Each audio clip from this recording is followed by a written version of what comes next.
What is going on, guys? Joe here from Making Athletics. So today we're going to be going over the 3 leg exercises that you need to be doing. I had a lot of popularity and a lot of good feedback from the 3 chest exercises that you need to be doing. So I wanted to run you guys through the leg version of this as well. So stay tuned for the 3 leg exercises that you need to be doing. Oh hey, didn't see you there. First exercise is going to be squats. No, seriously, first exercise is gonna be squats, guys. And what I really want to stress here is that you do not have to do the barbell back squat, which is what I'm gonna suggest because that's what I've found the most success with. I have a lot of my clients who don't barbell squat at all, whether that's front squat or back squat. A few other variations I'll be showing a little bit later, but I'm gonna be going over specifically the barbell back squat. But mainly, any squat motion is what you need to help grow your legs. So, what I want to focus on here, guys, is the fact that you really need some good upper back mobility as well as shoulder mobility to get into the proper position of a barbell back squat. I'm not going to go super in depth with this. I do have a tutorial video if you're interested, so check that out for a full review on the back squat. But the main focus here, guys, is coming up to the bar, getting the same distance you would when you're getting into a bench press with your hand grip, and then coming underneath the bar. I'm going to put up my hood because no, just kidding.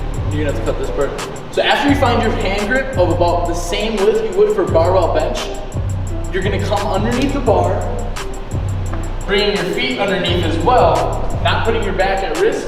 And as you step out, you're gonna take 1 to 2 steps. So if you notice, I come to the bar, get my feet together, I take 1 step, 2 steps, and I'm ready.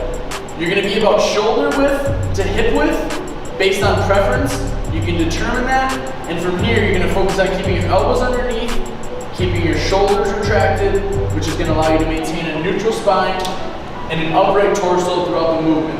Another thing you want to keep in mind is that the depth that you're going to does not matter as much as you keeping proper form throughout. So if you're having to bend at the waist and have your back round and have all these things happen that you don't necessarily want to, that go against those things I was telling you, your elbows are flaring back, then you need to reduce the depth and allow yourself to get better form, and that depth will come. So those are the main things I want you to focus on. Like I said, guys, we're gonna go into a few other squat variations that you might implement if barbell back squat or front squat isn't for you. Let's check them out now. Alright, guys, so the first variation besides a barbell back squat or a barbell front squat that I'm going to go over is a goblin squat. This can be performed with a kettlebell, as you see here, or a dumbbell. So what you're going to be doing is the same motion. This is going to actually really focus on maintaining an upright position, or force you to maintain an upright position. So squatting down, same thing applies. Find the depth that works best for you, keeping your weight evenly distributed. I'm also focusing on pushing my hips back first, not allowing my heels to come off the ground, or allowing my toes to come off the ground where I'm falling backwards. That is the main thing you need to focus on here.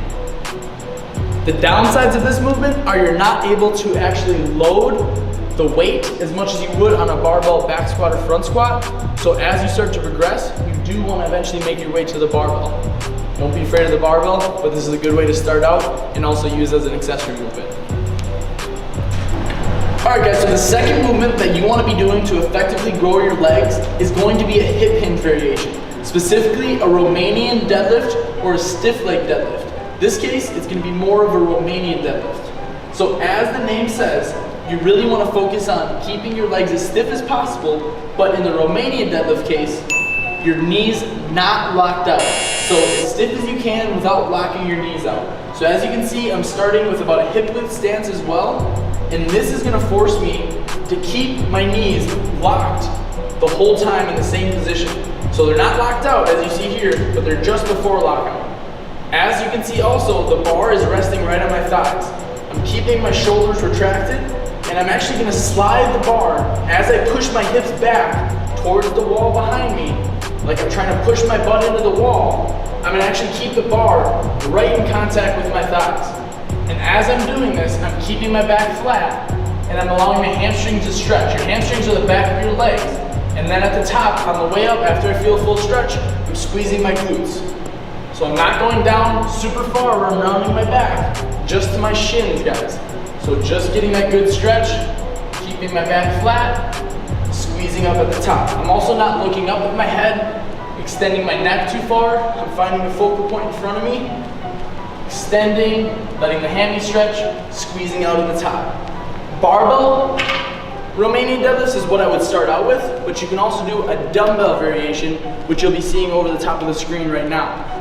Either way, you're gonna be getting the movement and the benefits of the movement. But what I find sometimes is that certain people will feel the barbell better, or they'll feel the dumbbells better. If you do have a program that incorporates both of these variations, barbell and dumbbell, you can reap the benefits of both. This is a variation that is a great implementation for your overall leg development, and specifically your hamstring, glute, and low back development, aka your posterior chain. Moving on to the third and final movement that you need to be doing to grow your legs.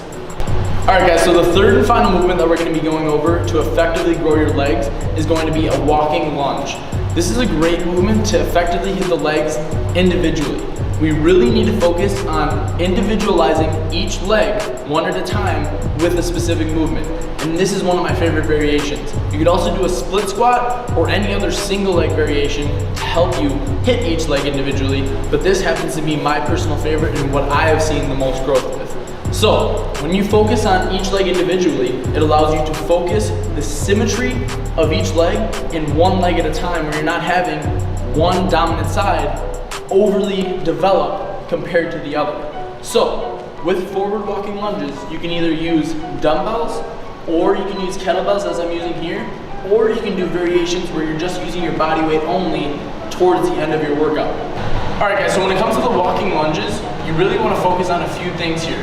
Starting out, as a common theme, keeping those shoulders retracted, neutral spine. Also just relaxing with the dumbbells or kettlebells at your side. And as I'm stepping out, I'm really focusing on grabbing the ground with my front foot, really focusing on not shortchanging myself and becoming too close with my forward lunge.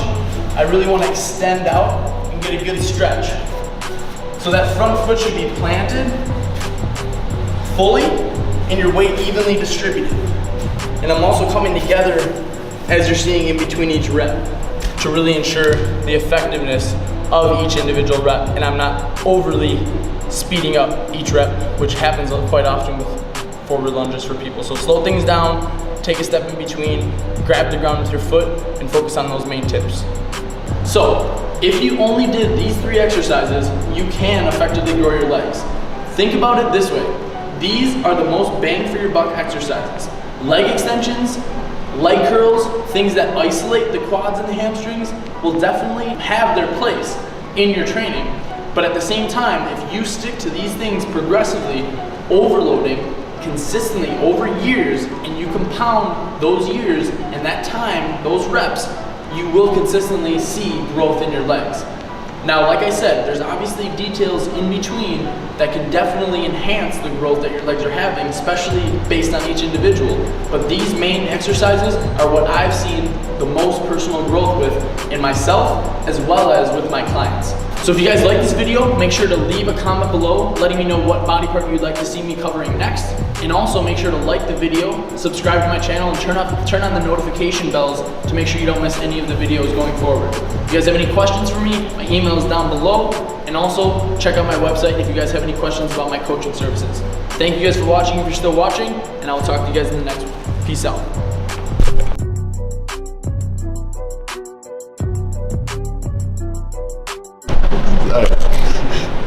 Is it going?